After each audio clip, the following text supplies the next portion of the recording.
My encounter with the Goatman. During 1999, I worked briefly as a vacuum cleaner salesman. Yes, the job was as terrible as it sounds, which required very late nights as I was often at customers' homes till around 9 p.m, before having to go back to the head office to check out, then drive back home, often not arriving home until 1 a.m. I was working late this one particular night and was on the home stretch, around 10 minutes from home, when my old crappy cheap Ford Fiesta started to overheat. I knew the car wouldn't make it home and had no choice other than to pull into a lay-by on top of the big, dark, deserted mountain next to my town. My hometown is literally the last town before there are just mountain and forest for countless miles. As I pulled into the mountain parking area with steam pouring my engine, this is 100% true by the way, a white humanoid figure, obviously surprised that a car was pulling into a deserted parking space in the middle of the night, ran directly front of my headlights as it sprinted from the edge of the clear side of the parking area and into the forest on the other side. It had no clothes, features, genitals and hair, etc. Just a white figure with 2 arms and 2 legs that appeared almost luminous and reflective in my lights. To say I shit myself is a bit of an understatement. My eyes popped out of my sockets when it ran in front of me. But then I realized that I was stuck in a dead car in a deserted mountain lay-by in the middle of the night with no mobile phone signal, as this was back in the days when mobile phones were just starting to become popular, but large chunks of the country were missing from network coverage. I had no choice but to sit there for around an hour until my car cooled down, as it gave up the ghost pretty much the second I pulled in. So I sat in my car, alone, staring directly into the forest where the thing I saw had run.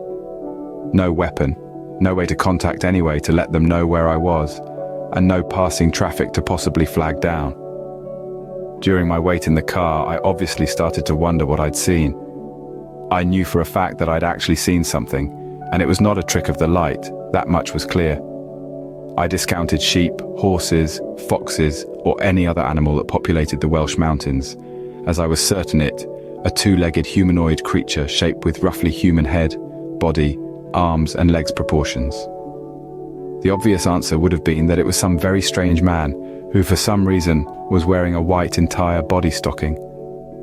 But since we were miles away from the nearest home and I was the only car around, it's highly unlikely that someone would have spent hours walking through thick forest just to hang out at a parking area in the middle of a forest wearing a unitard.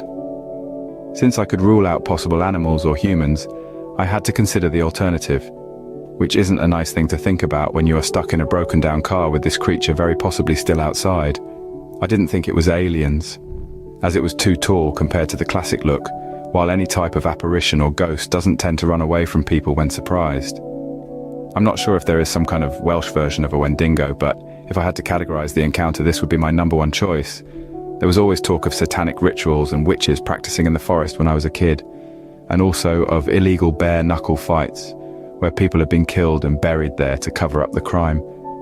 But I didn't think much of it at the time, and always wrote it off to superstition and rumor. But now I'm not so sure. Eventually my car cooled down enough for me to limp back home. No one really believed me when I told them what I saw and are adamant that it was a sheep. But to this day, I will swear that the creature I encountered was something different. I've been in the forest many times since camping, biking and hiking, and have never seen anything like that again. But whenever I go there, I'm always aware of the possible presence of the Goatman.